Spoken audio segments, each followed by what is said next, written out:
And we're back here for part two of Cambridge Inside Out for January 7th, 2024. Uh, so I think maybe I've spoken enough about some of the things that happened at our most recent city council meeting last night. I'll just say a quick thing here, and then I want to pivot to two very important matters. One was at the last meeting, city council meeting of the calendar year 2024. They was again floated this notion about levying either a tax or a fine for vacant storefronts or or other commercial properties, which is a problem. There's no question it's a problem. In fact, anybody who goes through Central Square, there's a nagging problem of some chronically vacant properties, which are really a dead weight on the square. Harvard Square, special note on Harvard Square Cinema and Gerald Chan properties there also, it's a problem. But whenever anybody says we ought to do something about this, the oftentimes the solutions are so ridiculous.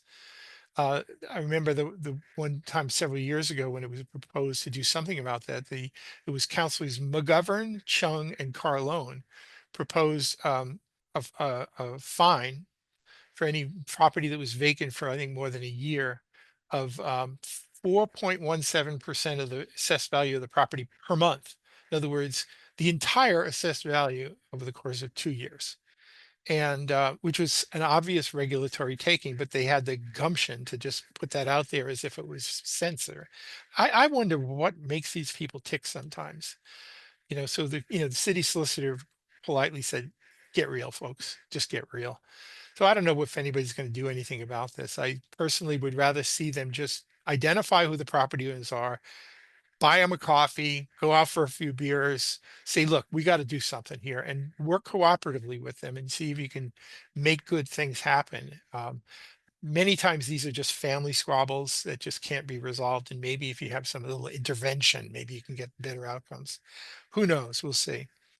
Again, another thing which I find it almost comical, there was at the last council meeting, there was yet another amendment with yet another extension of the cannabis business permit ordinance to allow for the recreational cannabis places, the new ones that were social equity and economic empowerment places, to have an advantage over the more commercialized ones, at least one major one of which has already gone out of business.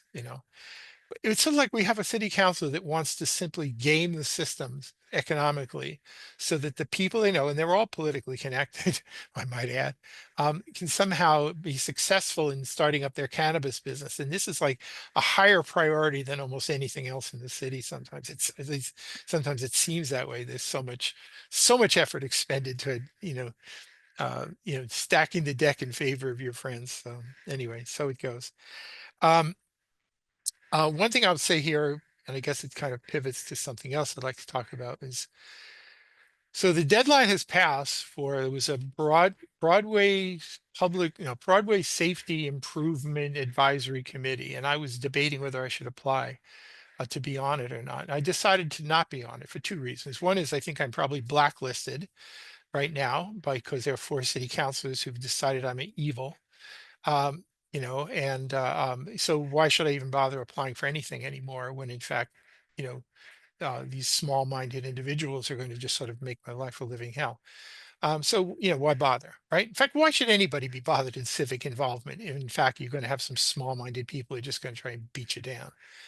So, anyway, the other thing too is that sometimes it's actually better to not be part of an advisory or official group because you can be more effective from outside looking in than it's unlike the great Lyndon B. Johnson quote about political enemies. It says better to have them inside your tent pissing out than outside pissing in.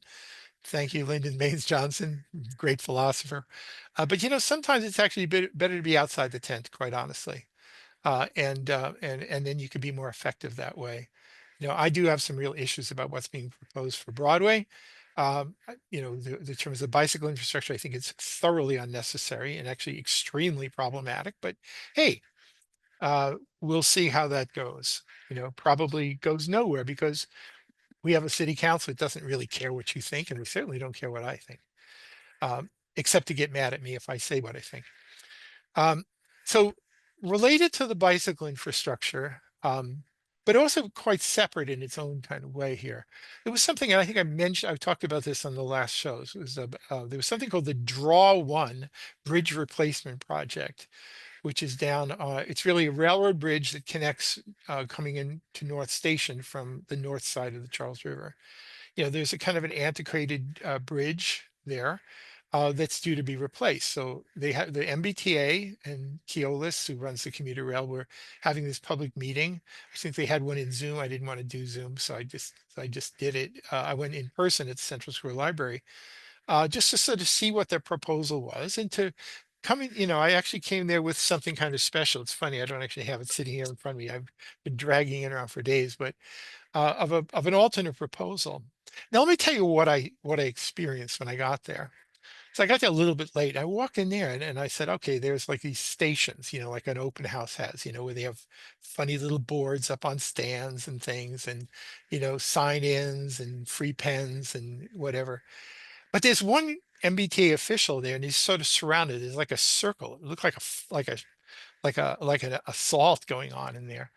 And they were beating up on the MBTA officials because apparently in and around 1995, I believe it was around 1995, sort of pursuant to some of the mitigation agreements having to do with the Central Artery Project, there was an agreement that there would be a bridge, I should say a pedestrian connection or a bicycle pedestrian connection over in conjunction with the railroad bridge.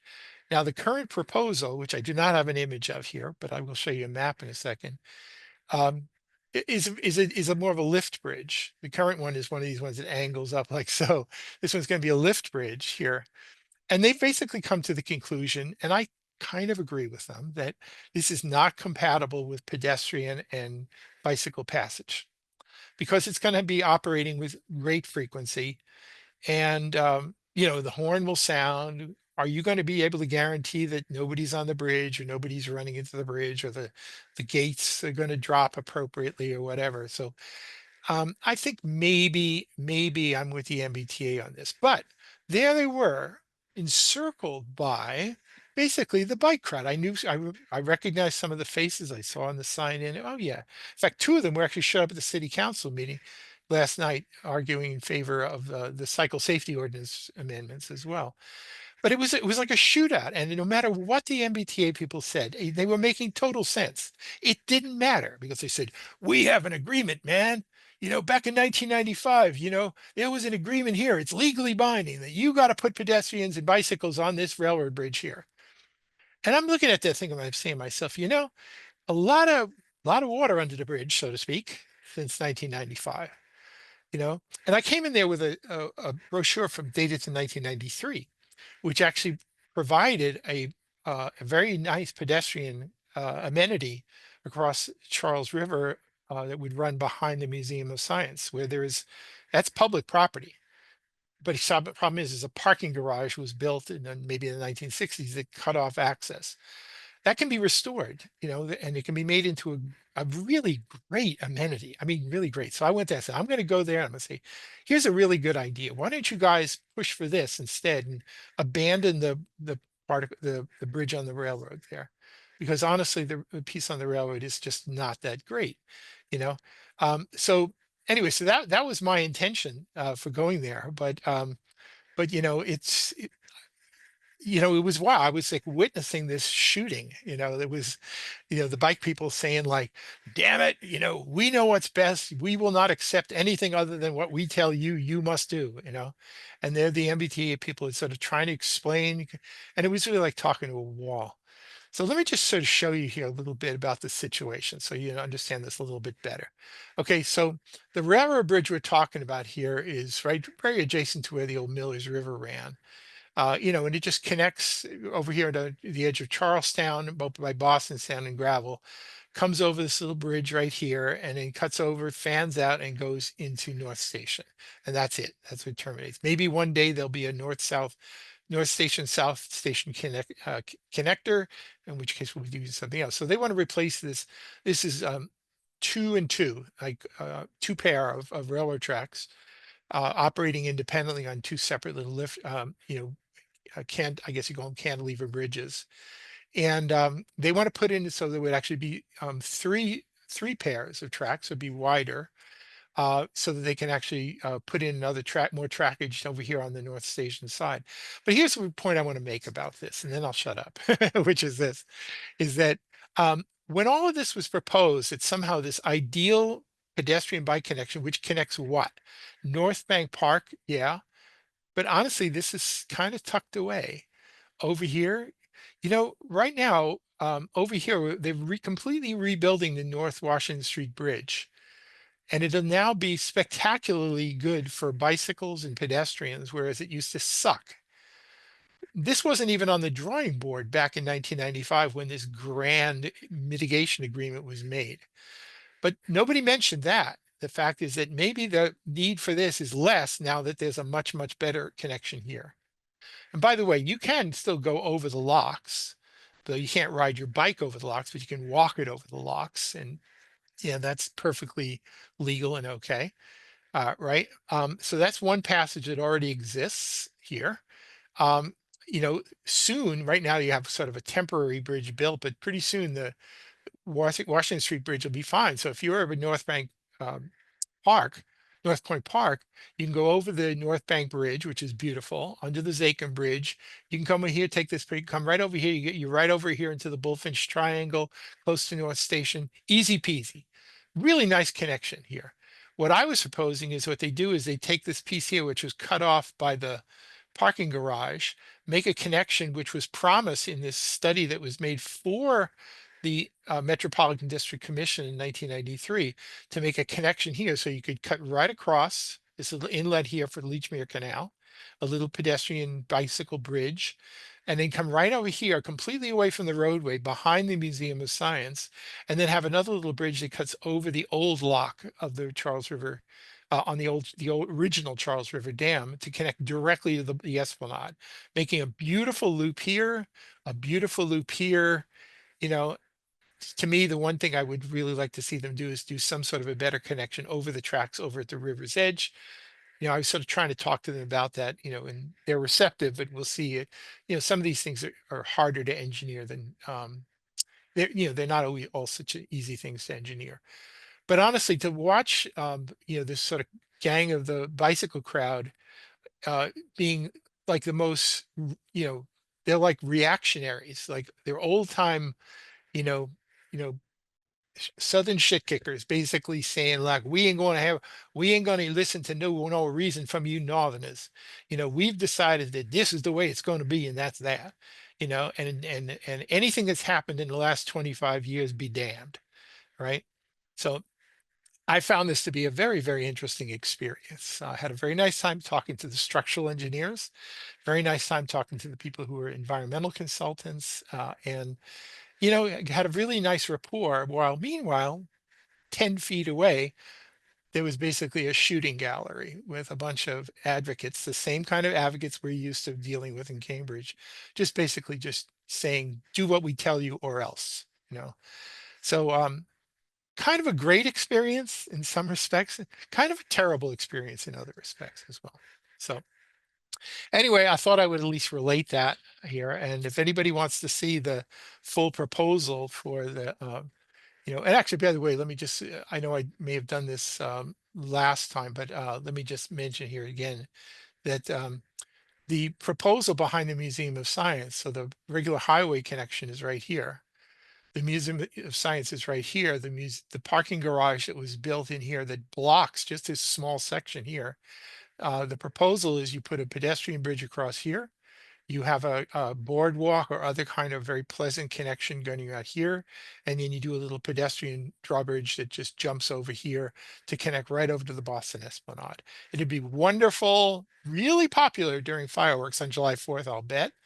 And it's just a really, really nice alternative to what's being proposed that some of the sort of difficult characters don't want to hear about. So anyway, so the last thing I want to talk about, all right, is Cambridge Charter. All right, so in December, what was it? December 9th, there was a meeting of what's it called? It's the special committee of the whole city council, so all 9 councilors are on it, sort of talking about possible changes to the city charter that would be proposed. Again, initially built upon some of the recommendations from the Charter Review Committee from a couple of years ago, some ideas of which were good, many of which were horrible. And I have no qualm saying that. Um, but yeah, so they met on December 9th and they dismissed a few suggestions, including some good ones. They also dismissed some suggestions from the Charter Review Committee that were terrible, and also ones that would pretty much guarantee that the whole home rule part of this would never you never get through the state legislature. So they would, discretion is the better part of valor, right? Let's just propose things we can actually get, right?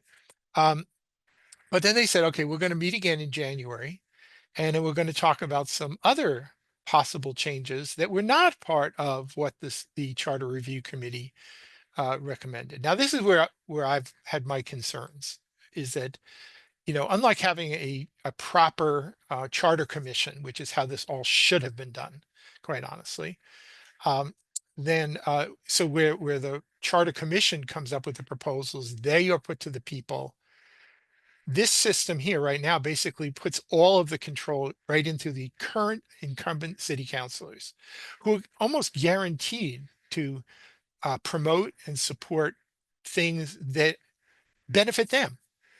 And I don't, sorry for sounding cynical about this, but there's a self-service aspect to the proposal, just the way this is shaken out. When they passed some charter change that we called for this whole charter review several years ago, was it about 5 years ago now? I could see where this was going to eventually end up, and we're right now at that point now. So, in addition to the various things about resident assemblies that they deep sixed in December, resident initiative and group petition proposal that they deep sixth. They did say, well, let's at least keep the city manager form of government and keep proportional representation. Reformatting of the charter, generally good idea. Some minor modernization of election voting and tabulation methods, which is what I've been pushing all along.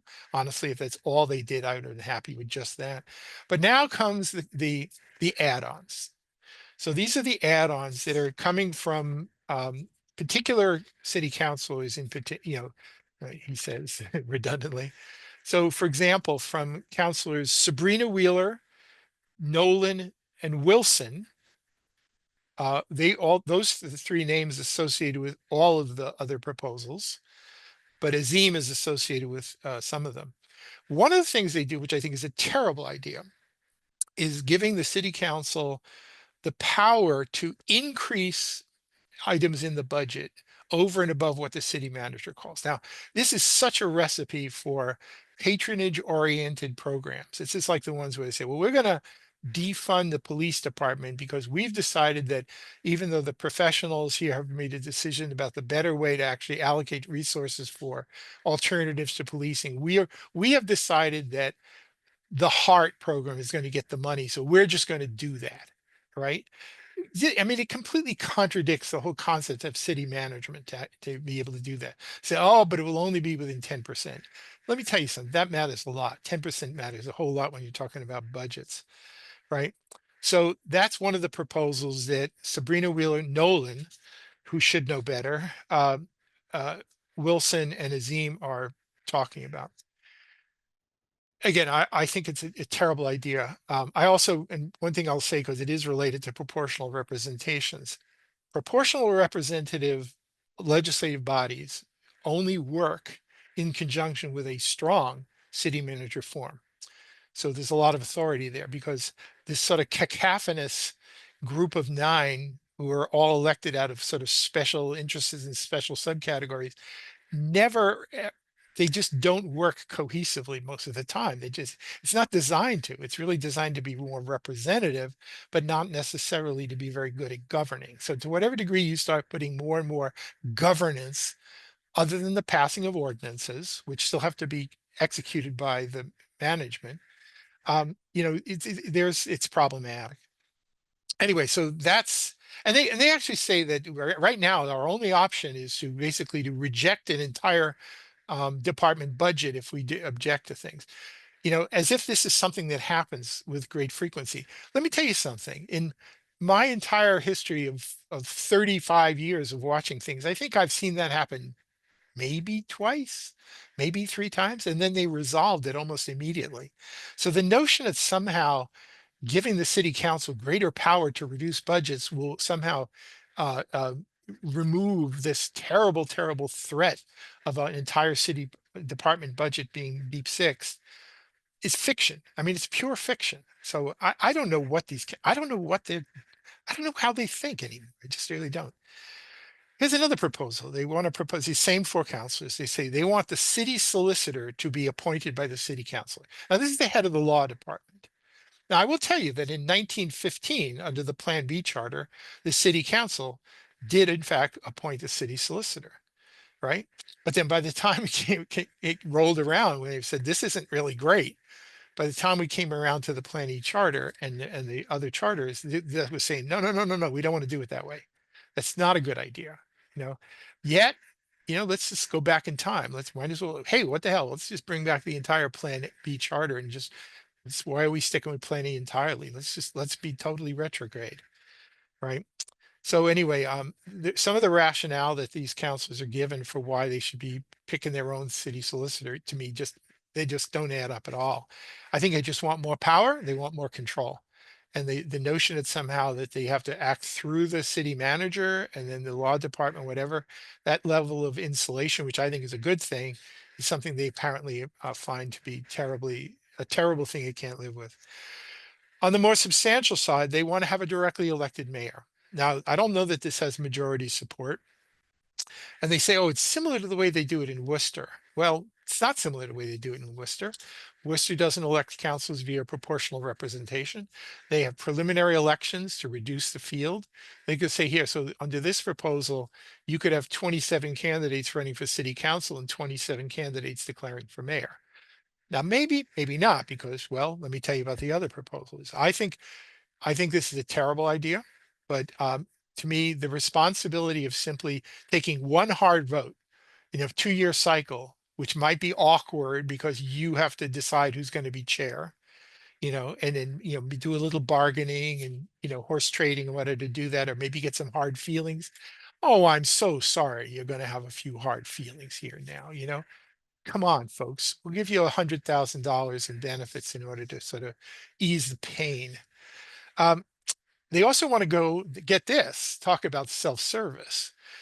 These four counselors are proposing that they go from 2-year terms to 4-year terms. Never mind the fact that every single member of the Massachusetts state legislature has a 2-year term, and they somehow, that works out. But we just don't have enough time to get things done, is what they say, and that's why we need a 4-year term. Really? Well, first off, even the Charter Review Committee recognized that if you were going to have 4-year terms, then you had to have recall provisions, because you can't be electing somebody and then not have an opportunity to boot them out until another 3.9 years later, right? If a month into the term, it turns out this person is a disaster, right? So other places in the Commonwealth and in the Charter Review Committee, they understood you need recall provisions. So 4-year terms, too long. Once upon a time, we had 1-year terms. In about 1921, it went to 2 years, right? And it's been 2 years ever since. 2 years, fine. And the notion that somehow you can't get anything done in 2 years. Well, let me tell you something. Most of you folks are going to be reelected. You got no problem. You're going to be around for 10 years or something. So give me a break. But again, self-service, wouldn't that be nice? We don't want to have to run. And the way they want to do this is staggered terms. So they have in one election, they would have 5 elected councilors, and that would also coincide with a directly elected mayor year, and then 4 in the other. Okay. And then they say, but this will not in any way, the proportional representation would remain constant. No, it wouldn't, folks. Do the math. If you're electing 9, the quota, 10% of the electorate to get elected. If you're electing 5, it's 16.67% to get elected. If you're electing just 4, it's 20%. Quota is now 20%. I'm sorry, that's not constant. That's not constant. When you double the quota, and think about it. So you'll have like Counselor A. I'm not going to give names to him, but Counselor A gets elected in 1 2-year cycle, and then 2 years later, he or she is not running for reelection. So he or she basically supports somebody who's just like that person. So counselor A prime. So you end up in a 4-year cycle, counselor A and A prime who are identical, counselor B and B prime, which are identical or close to it, and then you're not really getting the proportional representation that we've somewhat enjoyed, and which has its problems too, I suppose. But to say that somehow nothing's changing, that's just not true, right? So really, don't do it, folks. Just don't do it. They also want to have it so that the department heads, which are currently you hire them based on professional standards by a professional city manager, that those department heads would be appointed by the city manager, but the city council would have to give say so as to whether they would actually get the job or not. Um, you talk about potential for political patronage. Boy, red flags everywhere. We're not going to let you be head of human resources here unless you make sure you take care of our people here and do all of that. So I just think it's a terrible idea. That one is only proposed by Sabrina Wheeler, Nolan, and Wilson. So anyway, they have another meeting coming up in a couple weeks. I'll see you then, because I'll be there. I was the only person for public comment at the last one. I hope I'm not the only person at the next one. So anyway, until then, I'll see you again on Cambridge Inside Out.